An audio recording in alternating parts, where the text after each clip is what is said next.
My next problem, remember I took off the comb and weights, is I need to put some weight on this cuff.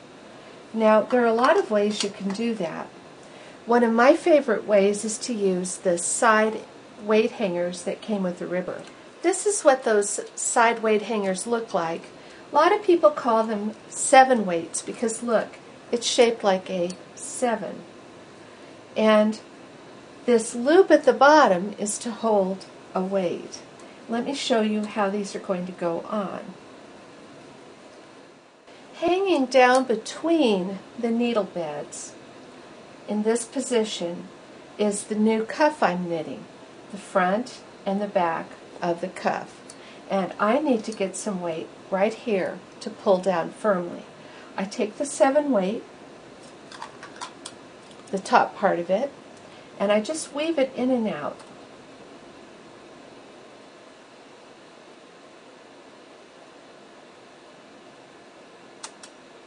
Like that. And then I'm going to hang a big weight in the loop. Then I'm going to take the other 7 weight, because I want 2 big weights, and I want to make sure that I've got some pressure all the way across the knitting. And I'm going to weave that in and out and put another big weight through that loop. So that's how I'm going to weight the sock. There are a lot of other ways you could weight it. You could wrap it up in a hair scrunchie really, really tight and hang the weight from that. You could use a sock knitting machine buckle. You could use the cast-on comb, shoved, a little short one, and you could shove it through the sock and then put the bar on to hold a weight.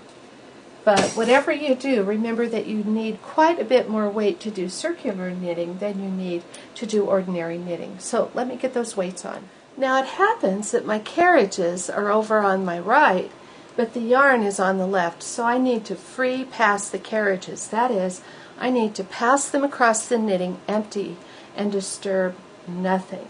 So to slip to the left and disturb nothing on the main carriage, you push in the left part button. And to slip to the left and disturb nothing on the ribber carriage, you push up the left part lever. And then you can slip across to the other side. Now that I've crossed to the other side, I need to rethread my carriage, which I have done. And I also need to arrange to knit with the ribber as I go to the right. So the part button on the right is down. When this is down, I knit. The part lever on the left is up, because when I go to the left, I am not going to knit, I'm going to free pass. And then up on the main bed, I want the opposite. I want the left part button out, because when I go to the left, that's when I'm going to knit on the main bed. And I want the right button in. That's my circular setting. And of course my tension I had already turned up to 7. I'm going to knit 20 rounds for the ankle of this medium woman's sock. To do 20 rounds like this, I need to do 2 rows for each round. So I'm going to set the row counter to 0, and I'm going to knit 40 rows to get my 20 rounds.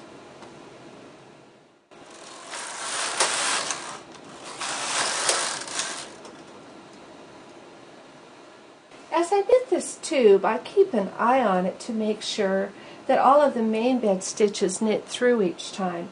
I have the fine knit bar in. It's this little white bar that you can see a little better if I move over. Little white plastic bar that adds a little bit of pressure as the needles knit off. And I'm also using a loose enough tension and plenty of weight. And that'll help my needles knit off. My 40 rows are knitted, I need to shape the heel. So I drop the ribber by 1 click on the left and the right. I'm going to remove the ribber arm, and I'm going to swap in the regular one for working on the main carriage only. You'll just find that the short rowing of the heel and toe goes so much better with this regular fabric presser. Make sure that the machine is set on H for hold. You want the setting that will not knit needles and hold. And you open the little door and thread it. Here's how I short row the heel. I have the regular fabric presser in place. I have the carriage set on H, and that means that it will not knit needles that are in hold. It is otherwise all set plain and there's no change to the tension.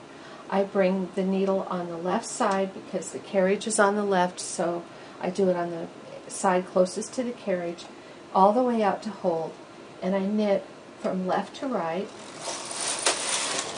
and it skips that needle I put in hold. Then I bring the needle on the other side, closest to the carriage, into hold, and I knit back. Now I'm going to keep doing this all the way until there are only 14 needles in work in the middle. However, while I'm doing it, I keep an eye on it because it will get baggy. And as it begins to get baggy, I'm going to need to add weight. Here's what I mean by baggy. You see this definite looseness here? That's because it's continuing to knit in the middle, but it's not knitting on these sides.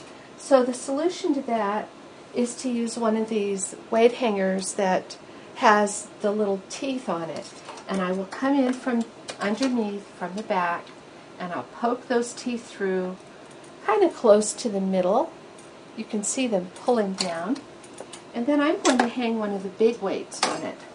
I have found that using a lot of weight works really well for this. And then I'll just keep decreasing.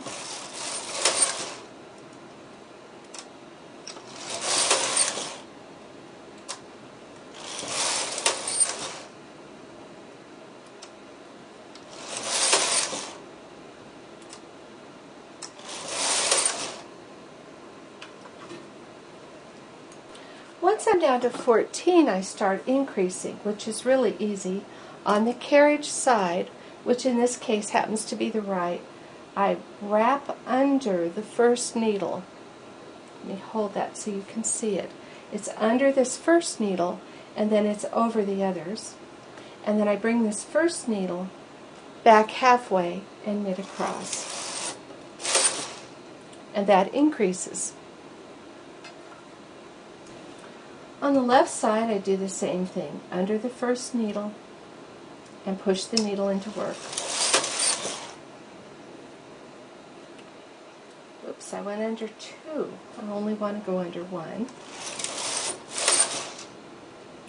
Now, I'm getting bagginess again. This has got a little bit of slack. So it's simple enough. I simply get that weight hanger from underneath and I move it up and claw it into a new spot so that it's closer to the needles. I'm going to continue to increase until all of the needles are knitting again. Now I'm going to put the ribber arm back on, and I'm going to push the ribber bed back up into position. It's easier to thread the ribber arm before I put the ribber bed back up. Whenever I finish doing all the increases and all the stitches are back in work, I'm ready to continue to knit the circular knitting for the foot. But first I do need to pick up the heel of the stitch on each side of the main bed stitches and just put that on the ribber stitch. I can also pick up the heel of the stitch on the ribber stitch, just on the end, and put that up on the main bed stitch. Now you might be wondering why I'm doing this. Well, the reason I'm doing this is to avoid a hole at the edge of the heel. And I do this on both sides.